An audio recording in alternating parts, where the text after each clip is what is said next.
कार्तिक मास महात्म्य कथा अध्याय 10। श्री विष्णु भगवान की कृपा हो सब पर अपरंपार। कार्तिक मास का कमल करे 10वां विस्तार। राजा पृथु ने नारद जी से पूछा, हे मुनि श्रेष्ठ, तब दैत्यराज ने क्या किया, वह सब मुझे विस्तार से सुनाइए।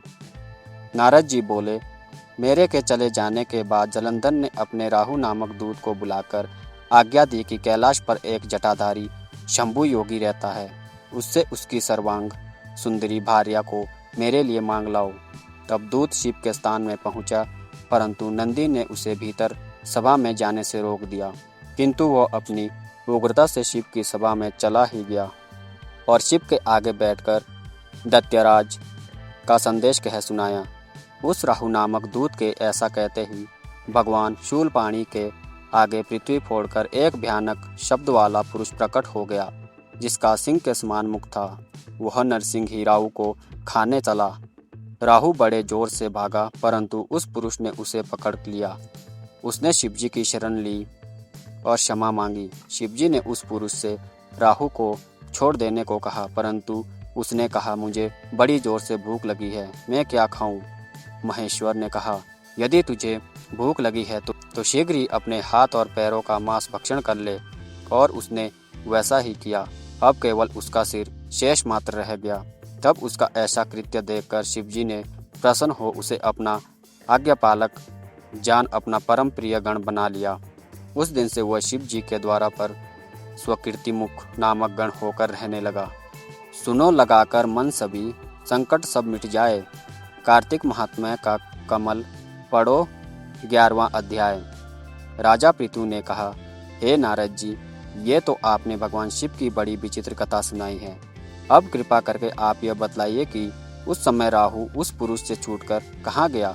नारद जी बोले, उससे छूटने पर वह दूत बर्बर नाम से विख्यात हो गया और अपना नया जन्म पाकर वह धीरे धीरे जलंधर के पास गया। वहां जाकर उसने शंकर की सब चेष्टा की। उसे सुनकर दैत्यराज ने सब दैत्यों को सेना द्वारा आज्ञा दी। काल नेमी और शुंभ निशुंभ आदि सभी महाबली दैत्य तैयार होने लगे। एक से एक महाबली दैत्य करोड़ों करोड़ों की संख्या में निकल युद्ध के लिए जुट पड़े। महाप्रतापी सिंधु पुत्र शिवजी से युद्ध करने के लिए निकल पड़ा। आकाश में मेघ छा गए और बहुत अपशगुन होने लगे। शुक्राचार्य और कटे सिर वाले राहु सामने आ गए। उसी समय जलंधर का मुकुट खिसक गया, परंतु वह नहीं रुका। उधर इंद्रादिक सब देवताओं ने कैलाश पर शिवजी के पास पहुंचकर सब वृतांत सुनाया और यह भी कहा कि आपने जलंधर से युद्ध करने के लिए भगवान विष्णु को भेजा था। वह उसके वशवर्ती हो गए हैं और विष्णु जी लक्ष्मी सहित जलंधर के अधीन हो उनके घर में निवास करते हैं। अब देवताओं को भी वहीं रहना पड़ता है। अब वह बलि सागर पुत्र आपसे युद्ध करने आ रहा है, अतएव आपसे मारकर हम सबकी रक्षा कीजिए। अतएव आप उसे मारकर हम सबकी रक्षा कीजिए। यह सुनकर शंकर जी ने विष्णु जी को बुलाकर पूछा, हे ऋषिकेश, युद्ध में आपने जलंधर का संहार क्यों नहीं किया और बैकुंठ छोड़ आप उसके घर में कैसे चले गए? यह सुनकर विष्णु जी ने हाथ जोड़कर नम्रता पूर्वक भगवान शंकर से कहा, उसे आपका अंशी और लक्ष्मी का भ्राता होने के कारण ही मैंने नहीं मारा है। यह बड़ा वीर और देवताओं से अजय है। इसी पर मुग्ध होकर मैं उसके घर में निवास करने लगा हूँ।